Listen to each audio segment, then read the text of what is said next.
শিক্ষার্থীরা, তোমাদের সবাইকে হাসিব ইংলিশ একাডেমি থেকে আবারও স্বাগতম। আমি হাসিব স্যার তোমাদের সাথে ক্লাস করার জন্য এসেছি। তোমাদেরকে কিছু ক্লাস করাবো। আমি আরো অনেকগুলো ক্লাস করিয়েছি, তোমরা জানো, বিভিন্ন টপিকের উপর। আজকে আমি যথারীতি ইংরেজি গ্রামারের একটি টপিকের উপরে ক্লাস করাবো তোমাদেরকে। আর ক্লাসটা শুরু করার আগে তোমাদেরকে কিছু কথা বলতে চাই। সেটা হচ্ছে, তোমরা ইতিমধ্যে জেনেছ যে এবার যারা এসএসসি পরীক্ষার্থী ছিল বা যারা পরীক্ষা দিয়েছে এবং তাদের রেজাল্ট গত বছরের তুলনায় অত্যন্ত কম। আর একটি কথা হচ্ছে, সবচেয়ে বেশি ফেল করছে যে সাবজেক্টটিতে, সেটা হচ্ছে ইংরেজি। তা আমরা physics, chemistry, biology, math, higher math কিংবা গ্রুপের সাবজেক্টগুলো নিয়ে যতটা গুরুত্ব দিই, ইংরেজি নিয়ে এতটা গুরুত্ব আমরা আসলে লাস্ট অনেক বছর ধরে দিচ্ছি না। যার কারণে অনেকেই সব সাবজেক্টে A+ পেলেও ইংরেজির ক্ষেত্রে তারা পিছিয়ে যাচ্ছে এবং তারা চাইলেও ইংরেজিতে A+ গ্রহণ করতে পারছে না বা তারা A+ পাচ্ছে না। তো আমি মনে করি যে প্রত্যেকটা সাবজেক্টকেই গুরুত্ব দেওয়া উচিত এবং প্রত্যেকটা সাবজেক্টকেই গুরুত্ব দিয়ে এবং তোমাদের কাঙ্ক্ষিত যে রেজাল্ট সেটা পাওয়া উচিত বলে আমি মনে করি। তো আমি যেহেতু ইংরেজি পড়াই, তোমরা খুব ভালো করে জানো যে আমি একদম প্রিলিমিনারি স্টেজ থেকে ইংরেজিগুলো পড়ানোর চেষ্টা করি, যেন গ্রামারটা খুব সহজ করে শিক্ষার্থীরা বোঝে। লাস্ট ক্লাসগুলোতে আমি ন্যারেশন, রাইট ফর্ম, ভার্বস এই টপিকগুলোর উপরে ক্লাস নিয়েছি। আর আজকে আমি তোমাদেরকে ক্লাস নেব ভয়েসের উপর। তো আমার অনেক শিক্ষার্থীরা আমার কমেন্ট বক্সে কমেন্ট করেছে যে আমি যেন একটা ভয়েসের উপর ক্লাস নিই। তো ভয়েস ক্লাসটা মূলত একদিনে বা দুদিনে সম্পন্ন করা সম্ভব না, এটা বেশ কয়েকটা ক্লাস লাগবে। তো আমি কয়েকটা ক্লাসের মধ্যেই পার্ট পার্ট করে আমি তোমাদেরকে ভয়েসটা পড়ানোর চেষ্টা করব। এটা চেঞ্জিং সেন্টেন্সের একটা পার্ট। তো আমি তোমাদেরকে এখন ভয়েস নিয়ে আলোচনা করব। তোমরা আমার এই ক্লাসটি দেখবে। আর আমার যে একাডেমিটি রয়েছে সেই একাডেমিটি তোমরা জানো, সেটা ঝাউতলাতে অবস্থিত এবং এটা একটা গত 1 বছর ধরে এটা সফলতার সাথে তার কার্যক্রমগুলো চালিয়ে যাচ্ছে। আমি একটা স্কুলে শিক্ষকতা করছি ইংলিশ টিচার হিসেবে। আর আমার গ্রাজুয়েশন কমপ্লিট হয়েছে, তোমরা জানো, কুমিল্লা ইউনিভার্সিটি থেকে, ইংলিশ ডিপার্টমেন্ট থেকে। সো তোমরা যদি খুব সহজে ইংরেজি গ্রামারটা বুঝতে চাও, সেক্ষেত্রে তোমরা আমার এই ক্লাসটি এবং আমার যেই অফলাইন ক্লাস রয়েছে, বেচ রয়েছে, সেই বেচে আসবে। কমেন্ট বক্সে আমি অবশ্যই আমার ঠিকানাটি প্রদান করব, তোমরা আমার ক্লাসে আসবে। ধন্যবাদ তোমাদের সবাইকে আমার কথাগুলো শোনার জন্য। আর এখন আমি তোমাদেরকে ক্লাস করাবো ভয়েসের উপর। তোমরা ঠান্ডা মাথায় ক্লাসগুলো দেখবেন কি কি পড়াচ্ছি। Thank you. তো আমি যে ক্লাসটি শুরু করব সেটি হচ্ছে, টপিকটির নাম হচ্ছে ভয়েস। আমি তোমাদেরকে ভয়েস পড়াবো। তো আমরা জানি যে ইংরেজি গ্রামারে ভয়েস 2 টাইপস হয়ে থাকে। একটি ভয়েসের নাম হচ্ছে অ্যাক্টিভ আর আরেকটির নাম হচ্ছে প্যাসিভ। তা আমি আমার যে প্রিভিয়াস যে ক্লাসগুলো রয়েছে সেই ক্লাসে অ্যাক্টিভ, বিশেষ করে রাইট ফর্ম অফ ভার্বসে অ্যাক্টিভ এবং প্যাসিভকে আমি তোমাদেরকে এক্সপ্লেন করেছি, কিভাবে অ্যাক্টিভ ভয়েস চেনা যায়, কিভাবে প্যাসিভ ভয়েস চেনা যায়। তা আমি তোমাদেরকে অ্যাক্টিভ আর প্যাসিভের একটা সংজ্ঞা দিচ্ছি এভাবেই। যখন কোনো বাক্যের সাবজেক্ট কাজ করে তাকে বলা হয় অ্যাক্টিভ, এবং যখন কোনো বাক্যের সাবজেক্ট কাজ করে না তাকে বলা হয় প্যাসিভ। এটা হচ্ছে অ্যাক্টিভ এবং প্যাসিভের মূলত সংজ্ঞা, অ্যাক্টিভ আর প্যাসিভ। তো আমি তোমাদেরকে কিছু আগে বৈশিষ্ট্য প্রদান করব, যেগুলোর মাধ্যমে তোমরা বুঝতে পারবে যে অ্যাক্টিভ এবং প্যাসিভ কিভাবে করা যায়। প্রথমত, কোনো একটা বাক্যকে তুমি অ্যাক্টিভ থেকে প্যাসিভ করতে চাইলে তোমাকে জানতে হবে 3 ধরনের বাক্যকে অ্যাক্টিভ থেকে প্যাসিভ করা যায়। এই বাক্যগুলোর নাম হচ্ছে অ্যাসার্টিভ, অ্যাসার্টিভ বাক্য। সেকেন্ড হচ্ছে ইন্টারোগেটিভ, ইন্টারোগেটিভ সেন্টেন্স। থার্ড হচ্ছে ইম্পারেটিভ সেন্টেন্স। এই 3 ধরনের সেন্টেন্সকে অ্যাক্টিভ থেকে প্যাসিভ করা যায়। আমি আজকে তোমাদেরকে অ্যাসার্টিভ সেন্টেন্স কিভাবে অ্যাক্টিভ থেকে প্যাসিভ করা যায় আমি সেগুলো শেখাবো। সেগুলো শেখানোর আগে তোমাদেরকে কিছু বেসিক ধারণা দিয়ে থাকি। সেটা হচ্ছে, তুমি যদি অ্যাক্টিভ থেকে প্যাসিভ করতে চাও, কিছু ক্যারেক্টারিস্টিক্স তোমাকে মেনটেন করতে হবে। ক্যারেক্টারিস্টিক্স, কিছু বৈশিষ্ট্য তোমাকে মেনটেন করতে হবে। প্রথমত, তোমাকে অ্যাক্টিভ প্যাসিভ করতে হলে তোমাকে বাক্যের সাবজেক্ট ও অবজেক্ট চিনতে হবে। কারণ যেই বাক্যের প্রত্যেকটা বাক্যের সাবজেক্ট আছে কিন্তু প্রত্যেকটা বাক্যের অবজেক্ট নেই। যেই বাক্যের অবজেক্ট নেই সেই বাক্যটাকে তুমি প্যাসিভ করতে পারবে না। তাহলে তোমাকে অ্যাক্টিভ থেকে প্যাসিভ করতে হলে তোমাকে বাক্যের সাবজেক্ট আর অবজেক্ট চিনতে হবে। সেকেন্ড হচ্ছে, তোমাকে প্রনাউন প্রনাউনের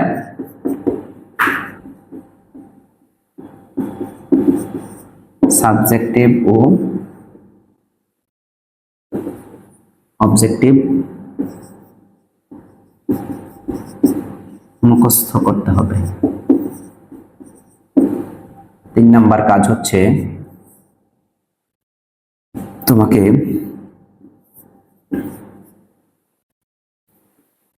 কনজুগেশন অফ ভার্বস মুখস্থ করতে হবে। ক্যারেক্টারিস্টিক্স 4 নাম্বারটা হচ্ছে সবসময় একটা কথা মনে রাখবে যে অক্সিলারি ভার্ব ছাড়া প্যাসিভ করা সম্ভব নয়। অক্সিলারি ভার্ব ছাড়া প্যাসিভ করা সম্ভব নয়। ভার্বের ক্ষেত্রে তোমাকে কনজুগেশন অফ ভার্ব যেমন eat, ate, eaten, read, read, read, write, wrote, written এগুলো মুখস্থ করতে হবে। হিউজ। তোমাকে অক্সিলারি ভার্ব জানতে হবে, কারণ অক্সিলারি ভার্ব ছাড়া কি করা যাবে না, কোনো বাক্যকে প্যাসিভ করা যাবে না, অক্সিলারি ভার্ব লাগবে। যদি কোনো বাক্যে তোমার অক্সিলারি ভার্ব না থাকে সেক্ষেত্রে অক্সিলারি ভার্ব আনতে হবে। আচ্ছা, তোমাকে প্রনাউন জানতে হবে, প্রনাউনের সাবজেক্টিভ অবজেক্টিভ এগুলো জানতে হবে। যেমন তোমাকে যেটা জানতে হবে পার্সোনাল প্রনাউনগুলো, আই এর অবজেক্ট মি, উই এর অবজেক্ট আস, ইউ এর অবজেক্ট হচ্ছে ইউ, হি এর অবজেক্ট হচ্ছে হিম, শি এর অবজেক্ট হচ্ছে হার, ইট এর অবজেক্ট হচ্ছে ইট, দে এর অবজেক্ট হচ্ছে দ্যাম। এই যে সাবজেক্টিভ আর অবজেক্টিভ এগুলো তোমাকে মুখস্থ করতে হবে। তার মানে তুমি ভয়েস শেখার আগে তোমাকে এই বেসিক ধারণাগুলো নিতে হবে, প্রথম কথা। সেকেন্ড কথা হচ্ছে তোমাকে টেন্স জানতে হবে, কারণ এক এক টেন্সকে এক একভাবে অ্যাক্টিভ থেকে প্যাসিভ করা যায়। এই ব্যাপারগুলো যদি তুমি জানো তাহলে হয়তোবা তুমি ভয়েসটা করতে তোমার জন্য সুবিধা হবে, তুমি সহজে ভয়েসটা করতে পারবে। সেক্ষেত্রে আমি তোমাকে সবার আগে অ্যাসার্টিভ বাক্যগুলো কিভাবে অ্যাক্টিভ থেকে প্যাসিভ করতে হয় তোমাদেরকে সেগুলো শেখাবো। দেখি আমি তোমাদেরকে সবচেয়ে সহজ যে বাক্যগুলো রয়েছে সেই বাক্যগুলোই তোমাদেরকে সবার আগে দেখাবো, যে বাক্যগুলো অ্যাক্টিভ থেকে প্যাসিভ করা যায়। এবং আমি তোমাকে পরবর্তীতে কঠিনগুলোতে যাব, আগে সহজগুলো দেখাবো। যেমন ধরো আমি তোমাকে একটা বাক্য লিখছি, যেমন আমি লিখলাম যে আগে অন্যটা করি, আমি লিখলাম I am writing a story. তোমাকে বলা হলো এই বাক্যটাকে প্যাসিভ করার জন্য, যে তুমি এই বাক্যটাকে প্যাসিভ করো। সেক্ষেত্রে আই হচ্ছে বাক্যের সাবজেক্ট, এটা বাক্যের সাবজেক্ট। এখানে দুইটা ভার্ব রয়েছে, এই দুইটা হচ্ছে ভার্ব। আর এখানে আর্টিকেল থেকে শুরু করে যে অংশটা আছে এটার নাম হচ্ছে অবজেক্ট। তাহলে আমরা জানলাম যে এই বাক্যটা মূলত অ্যাসার্টিভ বাক্য। তাহলে অ্যাসার্টিভ বাক্য চেনার উপায় কি? বাক্যটা নাউন বা প্রনাউন দিয়ে শুরু হবে, এই বাক্যটার শেষে থাকবে ফুল স্টপ। তাহলে এই বাক্যটা হবে একটা অ্যাসার্টিভ বাক্য। এই বাক্যটার সাবজেক্ট হচ্ছে আই, ভার্ব এখানে দুইটা আছে, একটা হচ্ছে এম, একটা হচ্ছে রাইটিং, আর একটা হচ্ছে অবজেক্ট হচ্ছে আ স্টোরি। তাহলে সো এই জায়গাটা হচ্ছে টোটাল আমরা জানতে হবে। তার মানে কোনো বাক্যের অবজেক্ট না থাকলে সেই বাক্যটাকে প্যাসিভ করা যাবে না, এই কথা তোমাদেরকে মাথায় রাখতে হবে। এখন আমাদের কাজ হচ্ছে সাবজেক্টকে নিয়ে যাব অবজেক্টকে, অবজেক্টের কাছে, অবজেক্টকে নিয়ে যাবো সাবজেক্টের কাছে। তাহলে আমাদেরকে প্রথমে লিখতে হবে আ স্টোরি। তাহলে আ স্টোরিটা হয়ে গেল বাক্যের সাবজেক্ট। তাহলে অবজেক্ট থেকে এটাকে আমি টিক দিলাম যে এই কাজটা কমপ্লিট। আর সাবজেক্টকে নিয়ে যাব অবজেক্টের কাছে। সেক্ষেত্রে আই এর আমি তোমাদেরকে লিখেছিলাম আই প্রনাউনটার অবজেক্ট হচ্ছে মি। তাহলে যেহেতু এটা অবজেক্ট হয়ে যাবে, আই এর অবজেক্ট হচ্ছে মি, তাহলে আমি বসাবো অ্যাসার্টিভ বাক্যের ক্ষেত্রে বসে বাই, এরপরে বসবে মি, লিখে আমি ফুল স্টপ দেবো। তার মানে এখানে বাই অতিরিক্ত ব্যবহার করতে হবে প্রিপোজিশন। ওকে, আচ্ছা গেল। এখন এই বাক্যটার মধ্যে দুইটি ভার্ব রয়েছে, একটা হচ্ছে অক্সিলারি ভার্ব, একটা হচ্ছে মেইন ভার্ব। আমি বলি তোমাদেরকে যে প্যাসিভ মানে হচ্ছে মেইন ভার্বটাকে সবসময় 3 নাম্বার ফর্ম করতে হবে। কয় নাম্বার ফর্ম? Main verb. বাক্যে যে মেইন ভার্ব থাকবে সেই মেইন ভার্বের অবশ্যই V3 করতে হবে, V3 করতে হবে। তার মানে যে বাক্যটার একটা ভার্ব থাকুক আর দুইটা থাকুক, বাক্যটার যে মেইন ভার্ব থাকবে সেই ভার্বটার অবশ্যই V3 তোমাকে ব্যবহার করতে হবে পেসিভ করার সময়। এই বাক্যের মেইন ভার্ব হচ্ছে রাইট, মূলত ভার্বটা কি রাইট। তো রাইট হচ্ছে প্রেজেন্ট, এটার পাশ হচ্ছে রোড, আর পাস্ট পার্টিসিপল হচ্ছে রিটেন। সেক্ষেত্রে তুমি এটাকে রিটেন বানাই ফেলবা, তুমি লিখবে এখানে রিটেন।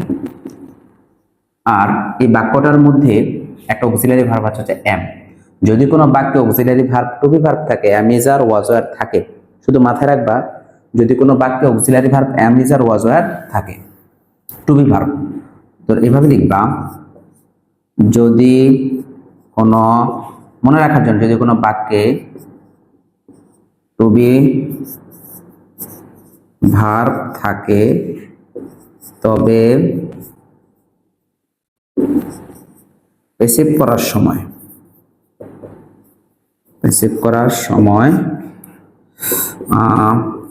টু বি ভার্বের সাথে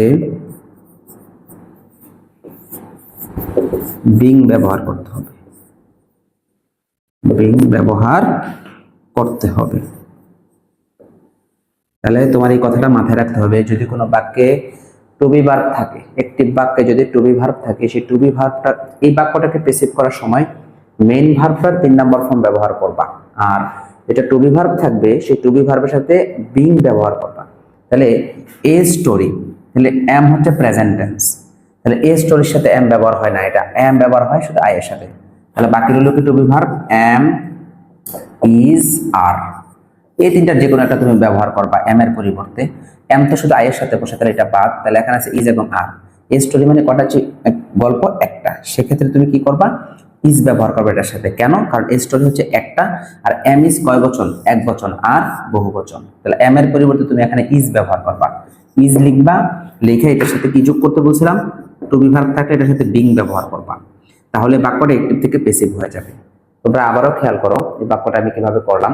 বাক্যটার সাবজেক্টকে আই থেকে বাই মি বানাইলাম, মানে বাই এসার্টিভ বাক্যে বাই ব্যবহার করতে বলে লিখলাম বাই মি, আই কে মি বানাইলাম। এ স্টোরিটা আনলাম আগে প্রথম। তারপরে এই বাক্যটার যে মেইন ভার্ব হচ্ছে রাইট, রাইটকে বানাতে হবে রিটেন, কারণ যেটা মেইন ভার্ব থাকবে সেটা অবশ্যই ভার্বের 3 নম্বর ফর্ম ব্যবহার করতে হবে, রাইট থেকে ব্যবহার করতে হবে রিটেন। আর যেহেতু এখানে অলরেডি অক্সিলারি ভার্ব আছে, অক্সিলারি ভার্ব আছে কি? এটা টু বি ভার্ব। যদি কোনো বাক্যে টু বি ভার্ব থাকে, এম ইজ আর বা ওয়াজ আর থাকে, সেই ক্ষেত্রে এম ইজ আর ওয়াজ এর সাথে তুমি ব্যবহার করবা বিং। আর এখানে এম ব্যবহার না হয়ে ইজ ব্যবহার হয়েছে এম এর পরিবর্তে। কেন? কারণ আই এর সাথেই শুধু এম বসে, আর যেহেতু আই এর সাথে এম বসে, এখানে তো এই স্টোরিটা এখন সাবজেক্ট, তাহলে এটার সাথে তো আর এম বসানো যাবে না, হয় বসাবা ইজ, না হলে আর। এই স্টোরি মানে একটা গল্প, তাহলে তো এখানে ইজ বসবে, আর কখনোই বসবে না। ইজের সাথে কি বসাবা? বিং। তাহলে এই বাক্যটা একটিভ থেকে পেসিভ হয়ে যাবে। আশা করছি তোমরা এটা বুঝছো। আমি এখন তোমাদেরকে আরেকটা দেখাবো, তাহলে তোমাদের বুঝতে সুবিধা হবে। আর এই লেখাটা লিখে ফেলবে। যদি কোনো বাক্যে টু বি ভার্ব থাকে তবে পেসিভ করার সময় টু বি ভার্বের সাথে বিং ব্যবহার করতে হবে। পেসিভ করার সময় বিং ব্যবহার না করলে বাক্যটা পেসিভ হবে না। এরকম আরেকটা বাক্য আমি তোমাদেরকে দেখাই, তাহলে বুঝতে তোমাদের সুবিধা হবে। দেখো, খেয়াল করো।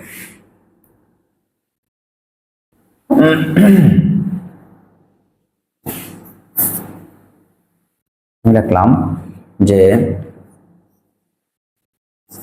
দে are playing football, they are playing football. এই বাক্যটা তোমাকে দিল, বললো যে এটাকে তুমি কি পেসিভ করো। এই বাক্যের সাবজেক্ট হচ্ছে দে, ভার্ব হচ্ছে আর প্লেইং, এই দুইটা, আর এই বাক্যটার অবজেক্ট হচ্ছে ফুটবল, এটা হচ্ছে বাক্যের অবজেক্ট। তাহলে আমাকে যে কাজটা করতে হবে, আমাকে প্রথমত ব্যবহার করতে হবে ফুটবলটাকে সামনে নিয়ে আসতে হবে, কারণ এটা বাক্যের অবজেক্ট, এটা অবজেক্ট। আর দেটাকে বানাই ফেলতে হবে। দেয়ার অবজেক্ট কি? দেন। আমি তোমাকে কিছুক্ষণ আগে লিখে দিচ্ছি, এগুলো লিখে ফেলবা এবং মুখস্থ করে ফেলবা। লিখবা বাই দেন, লিখে একটা ফুল স্টপ দিয়ে দিবা, তাহলে সাবজেক্ট অবজেক্টের কাজও শেষ, সাবজেক্টের কাজও শেষ।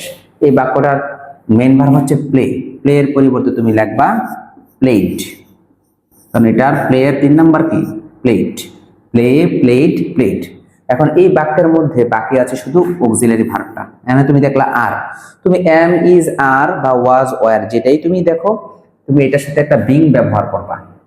তাহলে ফুটবল হচ্ছে এক বচন, তাহলে আর প্রেজেন্ট টেন্স, তাহলে তুমি হয় এম না হলে ইজ না হলে আর, যে কোনো একটা, এই তিনটেই তো প্রেজেন্ট টেন্স, কারণ to be verb am is R present tense, was আর পাস্ট টেন্স, তাহলে এম ইজ এক বচন আর বহু বচন। এখন ফুটবল এখানে দে বহু বচন, এই জন্য আর ব্যবহার হয়েছে, কিন্তু যেহেতু ফুটবল এটা এক বচন, তাহলে এটার সাথে হয় এম না হলে ইজ ব্যবহার হবে, আর আই এর সাথে এম ব্যবহার হয়, তাহলে বাকি হলো কি ইজ, তুমি লিখবা ইজ, ইজ লিখে আবার এটার সাথে একটা বিং ব্যবহার করবা, বিং, তাহলে বিং ব্যবহার করলে বাক্যটা অ্যাক্টিভ থেকে প্যাসিভ হয়ে যাবে। আশা করছি তোমরা এটা বুঝছো, এই নিয়মটা তোমরা পারবা। আরেকটা নিয়ম দেখো, তোমাদেরকে এইটার আরেকটা নিয়ম দেখাই, ওইটা খেয়াল করো, আস্তে আস্তে বুঝে যাবা, খেয়াল করো, দেখাই। আমি লিখলাম এই বাক্যটাকে, আবার দেখাই, দেখো আমি লিখলাম they have played chess, they have plays chess, chess মানে হচ্ছে দাবা খেলা। তাহলে খেয়াল করে দেখো, এই বাক্যটার সাবজেক্ট হচ্ছে দে, দে এর পরিবর্তে লিখবা বাই দেম, সাবজেক্টকে অবজেক্ট বানাই ফেলবা, চেসকে সামনে নিয়ে আসবা, সাবজেক্ট চেস, গুড। এই বাক্যে দুইটি ভার্ব আছে, একটি ভার্ব হচ্ছে to have verb, to have verb কোনগুলো তোমাদের মনে আছে? টু হ্যাভ ভার্ব হচ্ছে হ্যাভ, হ্যাজ, আর একটা হচ্ছে হ্যাড, এগুলোকে বলা হয় টু হ্যাভ ভার্ব। তো টু হ্যাভ ভার্ব হ্যাভ আর হ্যাজ হচ্ছে প্রেজেন্ট টেন্স, হ্যাড হচ্ছে পাস্ট টেন্স। হ্যাড এক বচন বহু বচন, হ্যাভ এক বচন বহু বচন, হ্যাজ শুধু এক বচন। হ্যাজ ব্যবহারের শর্ত হচ্ছে হ্যাজ থার্ড পার্সনের সাথে বসে, আর এটা সিঙ্গুলার হতে হবে, সিঙ্গুলারের সাথে বসে হ্যাজের ব্যবহারটা। হ্যাজ সবসময় এক বচন, আর এটা থার্ড পার্সন ছাড়া ব্যবহার হয় না। এখানে দেখো এই বাক্যটার মেন ভার্ব হচ্ছে, অক্সিলারি ভার্ব হচ্ছে টু হ্যাভ ভার্ব, আর মেন ভার্ব হচ্ছে প্লেড। তো আমি বলছিলাম মেন ভার্বের সবসময় 3 নাম্বার ফর্ম ব্যবহার করবা, তাহলে সেক্ষেত্রে তুমি প্লেডের প্লেডে থাকবে, কারণ অলরেডি 3 নাম্বারে আছে। আর টু হ্যাভ ভার্বের পরে ভার্বের 3 নাম্বার ফর্ম বসে। সো এটা এইভাবে যদি হ্যাভ দেখো, তাহলে মনে করবে যে এটার পরে যে ভার্বটা আছে সেই ভার্বটা যেভাবে আছে এইভাবে অপরিবর্তিত রাখবা, কারণ এটার পরিবর্তন করা লাগবে না। এখন যদি কোনো বাক্যে টু হ্যাভ ভার্ব থাকে, তো দেখো খেয়াল করো, টু হ্যাভ ভার্ব থাকে তার সাথে বিন বসাবা। এভাবে কি নিয়মটা কি, যদি কোন বাক্যে টু হ্যাভ ভার্ব থাকে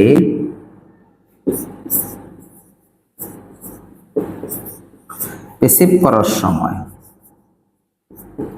প্যাসিভ করার সময় টু হ্যাভ ভার্ব এর সাথে বিন বসাতে হবে। খেয়াল করো, তাহলে তাহলে চেস শব্দটা হচ্ছে থার্ড পারসন, চেস শব্দটা হচ্ছে এক বচন, তাহলে সেটার ক্ষেত্রে হ্যাভ ব্যবহার করা যাবে না, এটা হ্যাজ ব্যবহার করতে হবে। কেন? কারণ এটা থার্ড পারসন, আবার এটা এক বচন। পারসন মনে আছে, আই, উই, ইউ, এই তিনটা ছাড়া পৃথিবীর সবই থার্ড পারসন, সেক্ষেত্রে চেস একটা থার্ড পারসন, আবার এটা এক বচন, এটা খেলার নাম, সেক্ষেত্রে এটার সাথে হ্যাভ ব্যবহার না হয় কি ব্যবহার হবে? হ্যাজ। তো তুমি এখানে লিখবা হ্যাজ, লিখে এটা কিন্তু ভুল করবে না, এটার সাথে অতিরিক্ত যোগ করবা বিন, তাহলে হয়ে যাবে হ্যাজ বিন। হ্যাভের পরিবর্তে তুমি কি লিখবা? হ্যাজ। হ্যাজ কেন ব্যবহার হয়েছে? কারণ সাবজেক্টটা পরিবর্তন হয়েছে, দে এটা বহু বচন, এই জন্য হ্যাভ ব্যবহার হয়েছে, কিন্তু হ্যাজ তো এক বচন, চেস কয় বচন? এক বচন, এর সাথে কি ব্যবহার হবে? হ্যাজ। হ্যাজ সাথে কি লিখবা? বিন, হ্যাজ বিন, এটা chess has been played by them, এই বাক্যটা অ্যাক্টিভ, এই বাক্যটা প্যাসিভ। আশা করছি তোমরা এটা বুঝতে পারছো। চলো তোমাদেরকে টু হ্যাভ ভার্ব, তাহলে যদি কোনো বাক্যে টু বি ভার্ব থাকে, to be verb, to be verb থাকলে এর সাথে বসাবা বিং। যদি তুমি কোনো বাক্যে টু হ্যাভ ভার্ব দেখো, টু হ্যাভ ভার্ব দেখো, এর সাথে ব্যবহার করবা বিং। মনে থাকবে, টু বি ভার্ব কোনো বাক্যে থাকলে সেই বাক্যটার সাথে ব্যবহার করবা বিং, টু হ্যাভ ভার্ব থাকলে এর সাথে ব্যবহার করবা বিং, এই জিনিসটা শুধু খেয়াল করবা। তারপরে আরেকটা নিয়ম তোমাদেরকে আমি দেখাই, বুঝতে সুবিধা হবে, খেয়াল করে দেখো, এটা সেকেন্ড রুলস। থার্ড রুলস তোমাদেরকে একটা দেখাবো, তোমরা তিন, যে উই প্লেড ক্রিকেট, তোমাকে বলা হলো এই বাক্যটাকে প্যাসিভ করো, সেক্ষেত্রে এই বাক্যের সাবজেক্ট উই, ভার্ব হচ্ছে প্লেড, অবজেক্ট হচ্ছে ক্রিকেট। সেক্ষেত্রে তুমি কি করবা খেয়াল করো, ক্রিকেটকে সবার আগে নিয়ে আসবা, ক্রিকেট। উই এর পরিবর্তে লিখবা বাই আস, উই এর অবজেক্ট হচ্ছে আস, এটা একটা অ্যাসার্টিভ বাক্য। খেয়াল করে দেখো এই বাক্যে ভার্ব রয়েছে শুধু একটি, প্লেড। তো যদি আমি বলেছিলাম যে অক্সিলারি ভার্ব ছাড়া প্যাসিভ করা যাবে না, সেক্ষেত্রে এই বাক্যে কোনো অক্সিলারি ভার্ব নেই, এই বাক্যে ভার্ব আছে শুধু একটি। ভার্ব কয়টি আছে? শুধু একটি, প্লেড। তো আমরা জানি প্লে, প্লেড,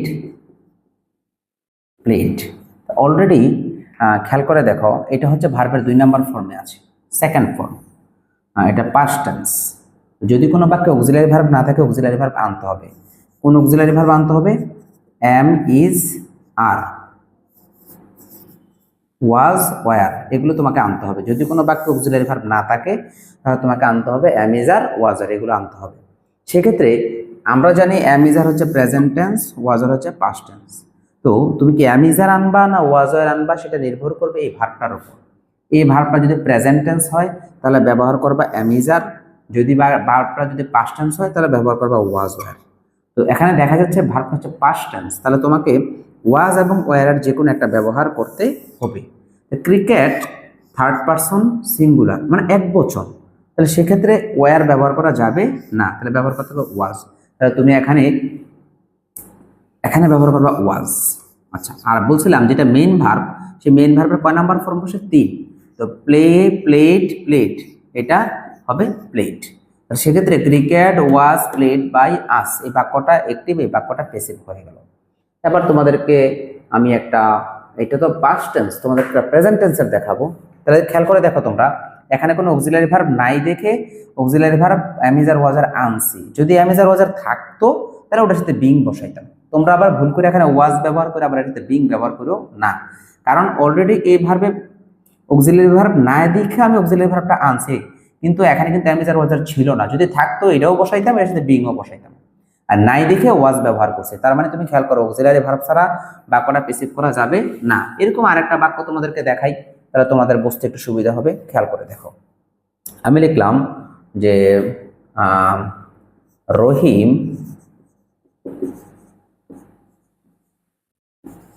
রিডস এ বুক, রহিম একটা বই পড়ে। আমি লিখলাম রহিম রিডস এ বুক, রহিম একটা কি করে? বই পড়ে। সেক্ষেত্রে যদি এই বাক্যটাকে আমি প্যাসিভ করতে চাই, খেয়াল করে দেখো, এটা বাক্যের সাবজেক্ট, এটা বাক্যের ভার্ব, আর আ বুক বাক্যের অবজেক্ট। তাহলে তোমাকে সবার আগে কি করতে হবে? এই বুক সবার আগে আনতে হবে। দেখো একটা জিনিস খেয়াল করো, এটা একটা নাউন। তো নাউনের যদি এটা অবজেক্ট করি বা সাবজেক্ট করি, এটার আর কোনো পরিবর্তন হবে না, কারণ আই এর অবজেক্ট মি হয়, কিন্তু এ বুকের অবজেক্ট কি হয় না, কখনোই অন্য কোনো কিছু হয় না, কারণ এটা নাউন অপরিবর্তিত থাকে। আবার রহিম, আমি লিখবো বাই রহিম।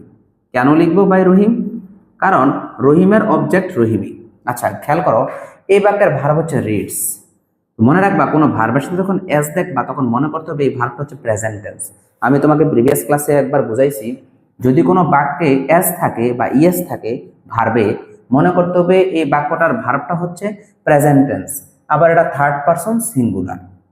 মনে থাকবে, মানে এই সাবজেক্টটা থার্ড পারসন সিঙ্গুলার হচ্ছে, আর এই বাক্যটার ভার্বটা হচ্ছে present tense.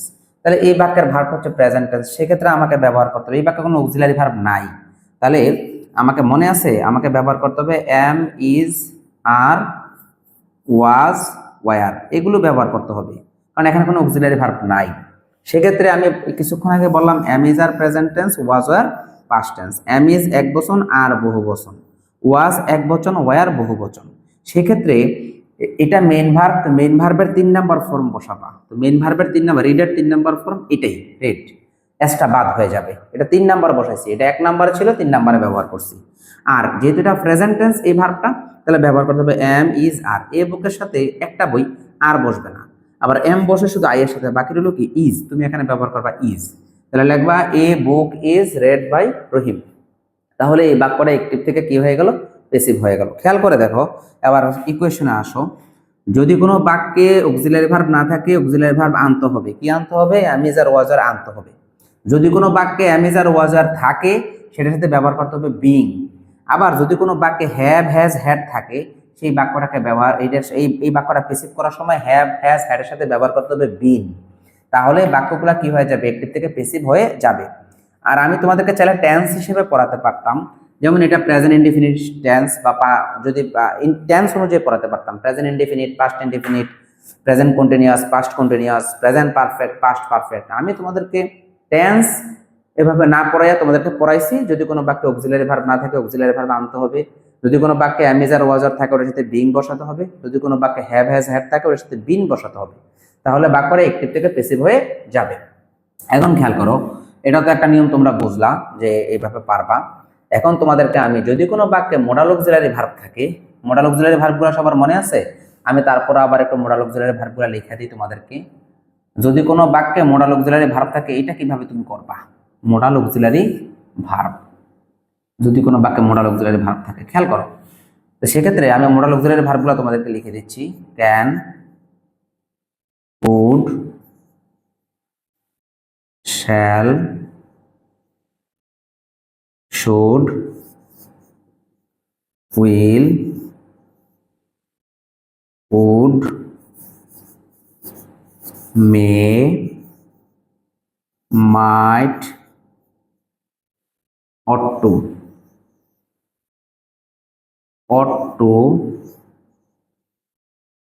used to, need, dare, must, এই ভার্বগুলোকে বলা হয় মোডাল অক্সিলারি ভার্ব। যদি কোনো বাক্যে মোডাল অক্সিলারি ভার্ব থাকে সেই বাক্যটাকে প্যাসিভ করার সময় তুমি এগুলো লিখে ফেলবে, এগুলো লেখার পরে এগুলো মুখস্থ করে ফেলবে, কারণ তোমরা যে যত পড়াই পড়ো, আমি তোমাদেরকে আগে বলি কিছু বেসিক নলেজ আছে সেগুলো তোমাকে অর্জন করতে হবে, একেবারে প্রিলিমিনারি স্টেজ থেকে পড়তে হবে। এই মোডাল অক্সিলারি ভার্বগুলো মুখস্থ করবা, এগুলো মুখস্থ করলে দেখবা যে এগুলো মুখস্থ করলে খুব উপকার হচ্ছে তোমার এবং খুব ভালোভাবে তুমি ইংরেজিটা শিখতে পারছো। আমি লিখলাম she can help me, তোমাকে বলা হলো এই বাক্যটাকে প্যাসিভ করার জন্য, এই বাক্যটা প্যাসিভ করে দেখান। তাহলে মি এটা অবজেক্ট, সাবজেক্ট হচ্ছে she, আর এই দুটো হচ্ছে ভার্ব। হ্যাঁ, সেক্ষেত্রে মি এর পরিবর্তে তুমি ব্যবহার করবা আই, এটা সাবজেক্ট হয়ে যাবে। she এর পরিবর্তে তুমি ব্যবহার করবা হার, তাহলে লিখবা বাই হার, লিখে একটা ফুল স্টপ দিবা, দিয়ে এই বাক্যের মেইন ভার্ব হচ্ছে হেল্প, তাহলে হেল্পের পরিবর্তে তুমি লিখবা হেল্পড, কারণ আমি বলছিলাম যে প্যাসিভ মানে মেইন ভার্বের 3 নাম্বার ফর্ম। আর যদি কোনো বাক্যে তুমি মোডাল অক্সিলারি ভার্ব দেখলা তুমি ক্যান, এই ক্যানের সাথে ব্যবহার করবা বি, তাহলে মোডাল অক্সিলারি ভার্ব থাকলে সেই মোডাল অক্সিলারি ভার্বের সাথে কি ব্যবহার করতে হবে, বি। যদি তুমি বি ব্যবহার করো তাহলে এই বাক্যটা অ্যাক্টিভ থেকে প্যাসিভ হয়ে যাবে। মোডাল অক্সিলারি ভার্বের নিয়ম ভিন্ন, তাহলে তোমাকে কি লিখতে হবে, যদি কোনো বাক্যে মোডাল অক্সিলারি ভার্ব থাকে, যদি কোনো বাক্যে মোডাল অক্সিলিয়ারি ভার্ব থাকে, তার সাথে বি ব্যবহার করতে হবে। বি ব্যবহার করতে হবে কি করার জন্য, প্যাসিভ করার জন্য। তাহলে তুমি মোডাল অক্সিলারি ভার্ব, তোমাকে তাহলে অক্সিলারি ভার্বগুলো শিখতে হবে, কারণ অক্সিলারি ভার্ব ছাড়া তুমি এগুলো পারবা না। তাহলে তুমি অক্সিলারি ভার্বগুলো সবার আগে মুখস্থ করবা। যদি কোনো বাক্যে তুমি to be modal auxiliary verb দেখো, তাহলে এই মোডাল অক্সিলারি ভার্বের সাথে তুমি অবশ্যই কি ব্যবহার করবা, বি ব্যবহার করবা। বি ব্যবহার করলে বাক্যটা প্যাসিভ হয়ে যাবে। তোমরা বুঝছো? একটি প্যাসিভ একেবারে সহজ টপিক, তোমরা চাইলে এগুলো খুব সহজেই করতে পারবা, এগুলো কোনো কঠিন বিষয় না, খুব সহজ সহজ টপিক। তোমরা একটু মনোযোগ দিয়ে করলেই দেখবা যে এগুলো সহজ হয়ে যাবে, তোমাদের জন্য এগুলো মোটেও কঠিন না। তোমরা এগুলো খুব মনোযোগ দিয়ে করবা। আগে ওই যে to be verb, to do verb, to have verb, modal auxiliary verb, I এর অবজেক্ট মি, এগুলো মুখস্থ করবা, এগুলো ভালোভাবে মুখস্থ করবে। এগুলোকে বলা হয় বেসিক ইংলিশ গ্রামার। তুমি ওগুলো না পড়লে তুমি কোনোভাবে পারবা না। আচ্ছা, আমি তোমাদেরকে ধরো টেন্স অনুযায়ী ফিউচার টেন্স কিছু আছে, সেই ফিউচার টেন্সটা একটু দেখাবো। যদিও টেন্স অনুযায়ী আমি পড়াচ্ছি না, খেয়াল করো ভালোভাবে, একটু দেখাবো। খেয়াল করো, আমি লিখছি, আমি লিখলাম যে দে উইল ড্রিঙ্ক ওয়াটার। আচ্ছা, উইল এবং শ্যালের ব্যবহারটা একটু বোঝো। উইল এবং শ্যাল, এই দুইটা ফিউচার টেন্স তৈরি করার জন্য ব্যবহার হয়। উইল সবার সাথে বসে, সবার মানে সব পার্সনের সাথে বসে, সবার সাথে বসে। উইলের ব্যবহারটা হচ্ছে will, I, we, you, he, she, it, they থেকে শুরু করে সবার সাথে উইল ব্যবহার হয় ফিউচার টেন্স তৈরি করার ক্ষেত্রে।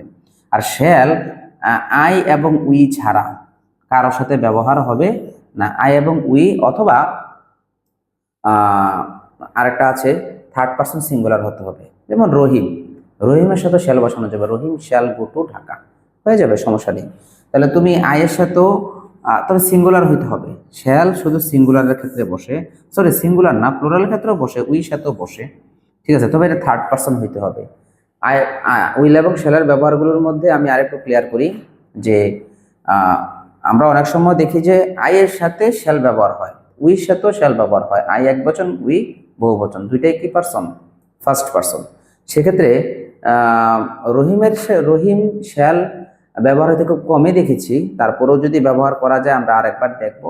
তবে হ্যাঁ, সেক্ষেত্রে তোমরা ভালোভাবে খেয়াল করবা যে আই এবং উইর সাথে শ্যাল ব্যবহার হয় আর উইল সবার সাথে ব্যবহার হয়। দেখো আমি একটা বাক্য লিখলাম, বাক্যটা একটু খেয়াল করে দেখো, দেখো তো এটা বোঝো কিনা। আমি লিখলাম যে দে উইল ড্রিঙ্ক ওয়াটার, তাহলে আমি ওয়াটারকে সবার আগে নিয়ে আসবো, ওয়াটার হচ্ছে সাবজেক্ট হয়ে গেল, দে এর পরিবর্তে লিখবো বাই দ্যাম, দে এর অবজেক্ট হচ্ছে দ্যাম। এই বাক্যের মেইন ভার্ব হচ্ছে ড্রিঙ্ক, ড্রিঙ্কের তিন নাম হচ্ছে drink, drank, drunk, drink, drank, drunk, তিন নাম্বার ফর্ম। উইল থাকলে উইল, উইল এটা উইলের সাথে থাকলে, শুধু উইল থাকলে উইলের সাথে বি বসাবো আমরা, উইলের সাথে কি বসাবো, বি। তাহলে তাহলে হয়ে যাবে, দেখো মোডাল অক্সিলারি ভার্ব থাকলে, এটা কিন্তু মোডাল অক্সিলারি ভার্ব, এটার সাথে কি বসাইছো, বি। মনে থাকবে কথা, আমরা কিছুক্ষণ আগে বলছি মোডাল অক্সিলারি ভার্বের সাথে বি বসে। তো উইল এবং সাথে বিশেষ করে এটা ফিউচার টেন্সের সাথে বসে, এটা ফিউচার ইনডিফিনিট টেন্স।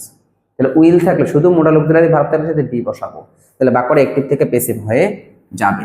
এরকম আরেকটা বাক্য আমি তোমাদেরকে দেখাই, যে খেয়াল করো, আমি লিখলাম যে students will, students will write a letter. আমি সহজগুলোকে পড়াই, তাহলে তোমরা বুঝতে সুবিধা হবে। তাহলে আমি এটাকে লিখবো এ লেটার, কারণ ওটা হচ্ছে, এটা হচ্ছে বাক্যের অবজেক্ট, এটা বাক্যের সাবজেক্ট। স্টুডেন্টস চলে যাবে শেষে, লিখবা বাই স্টুডেন্টস, লিখছো। এই বাক্যে দুইটা ভার্ব আছে, একটা উইল, একটা রাইট। রাইটের কয় নাম্বার ফর্ম বসবে, 3 নাম্বার। রাইটের পরিবর্তে লিখবা রিটেন। এখন এই লেটারের সাথে তুমি দেখছো এখানে উইল আছে, উইলের সাথে কি বসাবা, উইল থাকলে শ্যাল থাকলে এটার সাথে শুধু বি বসাই দিবা, তাহলে অতিরিক্ত বসাইতেছে কি, বি। তাহলে এই letter will be written by students, এই বাক্যটা অ্যাক্টিভ থেকে প্যাসিভ হয়ে গেল। পারবা কিনা বলো তোমরা, আমাকে জানাবা কমেন্ট বক্সে। এটা হচ্ছে এটার প্যাসিভ। এখন আমি তোমাদেরকে আরেকটা বাক্য দেখাবো যে যে কিভাবে করতে হয়। শি উইল বি প্লেইং, শোনাইছে লিখলাম চেস, সমস্যা তো নাই, বোঝার জন্য শুধু তোমরা বুঝো। তাহলে এই বাক্যের সাবজেক্ট হবে চেস, শি এর পরিবর্তে লিখবা বাই হার, ওকে। এই বাক্যের মেইন ভার্ব হচ্ছে প্লে, আইনজিটা বাদ দিবা, প্লে এর 3 নাম্বার কি, প্লে, মেইন ভার্ব। এখানে খেয়াল করে দেখো, এখানে উইলও আছে, বিও আছে। যদি তুমি উইল বি দেখো, উইল বি অথবা শ্যাল বি, এতক্ষণ ছিল উইল শুধু, উইল থাকাতে প্যাসিভ করার সময় উইল বি ব্যবহার করছি, প্যাসিভ করা। এখন উইল বি আছে, সেক্ষেত্রে আমি কি করব, তখন তুমি লিখবা উইল বি, এটার সাথে অতিরিক্ত বসে বা বিং, কারণ বি একটা টু বি ভার্বের অংশ। তো টু বি ভার্ব থাকলে টু বি ভার্বের সাথে কি বসে বলছিলাম, অ্যামিজার ওয়াজার আছে, এটার সাথে কি বসে, বিং। তো বি একটা টু বি ভার্ব, এটার সাথে তুমি অতিরিক্ত বিং বসাইবা, কারণ অলরেডি এটা শুধু উইল থাকলে, যদি বি না থাকতো উইল থাকতো তাহলে উইল বি বসাইতাম। মনে করো বাক্যে উইল বি আছে বা শ্যাল বি, তখন কি করবা, উইল বি শ্যাল বির সাথে বিং বসাবা, মানে বিং অতিরিক্ত বসাবা, তাহলে বাক্যটা অ্যাক্টিভ থেকে কি হয়ে যাবে, প্যাসিভ হয়ে যাবে। এরকম আরেকটা বাক্য তোমাদেরকে আমি দেখাই, এই বাক্যটা না, আরেকটা বাক্য দেখাই। দেখো আমি লিখলাম they will have written a story, আমি লিখলাম। সেক্ষেত্রে দে হয়ে যাবে বাই দেম, দে হয়ে যাবে বাই দেম, লিখে একটা ফুল স্টপ দেবো। এ স্টোরি প্রথমে চলে আসবে, লেখো এ স্টোরি। আচ্ছা, এখন এই বাক্যের মধ্যে উইল আছে, হ্যাভ আছে, রিটেন আছে, এটা মেইন ভার্ব। তো রিটেনের ভার্বের কয় নাম্বার ফর্ম বসবে? 3 নাম্বার। এই লেখো রিটেন, এটা অলরেডি 3 নাম্বারে আছে। আর এখানে উইল তো ফিউচারের জন্য, লেখো উইল। যদি কোনো বাক্যে হ্যাভ থাকে, হ্যাভের সাথে কি বসাইতে হয়? হ্যাভের সাথে বিন বসাইতে হয়, লেখো হ্যাভ বিন। মনে আছে এর আগে করাইছিলাম? কোনো বাক্যে টু হ্যাভ ভার্ব দেখছো, এটার সাথে বিন বসাইবা। আর উইল বসছে এটা ফিউচারের জন্য, তাহলে এখানে কিন্তু ভার্ব মোট 2টা এখানে, আর এখানে একটা 3টা ভার্ব। এটা মেইন ভার্ব, এটা 3 নাম্বার ফর্ম। উইল ফিউচারের জন্য ব্যবহার হয়েছে, আর হ্যাভ থাকলে হ্যাভের সাথে বিন বসাবা, তাহলে উইল হ্যাভ বিন। যদি এখানে শ্যাল থাকতো, শ্যাল হ্যাভ, তখন লিখতাম আমরা shall have bin. For example এখানে উইল নাই, এখানে আছে মনে করো শ্যাল। শ্যাল বসলে তো আবার ভুল হয়েছে, শ্যাল থাকলে আবার এটা হয়ে যাবে কি, মনে করলাম আই শ্যাল, তখন এটা হয়ে যাবে বাই দেম। আয়ের পরিবর্তে লিখবা বাই মি। আর এই স্টোরির জায়গা উইল না লেখা, তখন লিখবো আমরা শ্যাল হ্যাভ, আর এর সাথে বিন বসাইবা। তাহলে লিখবা এই story shall have been written by me. তাহলে এই বাক্যটা অ্যাক্টিভ থেকে প্যাসিভ হয়ে যাবে। এ হচ্ছে টোটাল অ্যাক্টিভ থেকে প্যাসিভ করার সবচেয়ে সহজগুলো নিয়ম, আর এগুলো হচ্ছে অ্যাসার্টিভ বাক্য। আরও কঠিন কঠিন নিয়ম আছে, সেগুলো আমি তোমাদেরকে আমার পরবর্তী ক্লাসে দেখাবো। আপাতত এতটুকুই। আশা করছি তোমার আমার এই ভয়েস ক্লাসটা সবাই বুঝেছো। ধন্যবাদ তোমাদের সবাইকে আমার এই ক্লাসের সাথে থাকার জন্য। তোমরা সবাই আশা করছি উপকৃত হবে আমার এই ক্লাসটি নিয়ে, এবং তোমরা আমাকে আরও কমেন্টস বক্সে জানাবে কোন কোন টপিকগুলো আমার পড়ানো উচিত বা কোনগুলোতে তোমাদের দুর্বলতা রয়েছে। আমি হাসিব স্যার অবশ্যই চেষ্টা করব তোমাদেরকে এই টপিকগুলো সহজ করে বোঝানোর জন্য। আর যদি আমার এই ক্লাসটাতে কোনো এক জায়গায় তুমি প্রবলেম ফেস করো, তাহলে কমেন্ট বক্সে গিয়ে আমাকে অবশ্যই কমেন্ট করবে। আমি তোমাদের প্রত্যেকটা প্রবলেম, সমস্যা এবং যা কিছু আছে সব কিছু সমাধান করে দেবো ইনশাআল্লাহ। তোমাদের জন্য শুভকামনা রইল। ভালো থাকবে। আল্লাহ।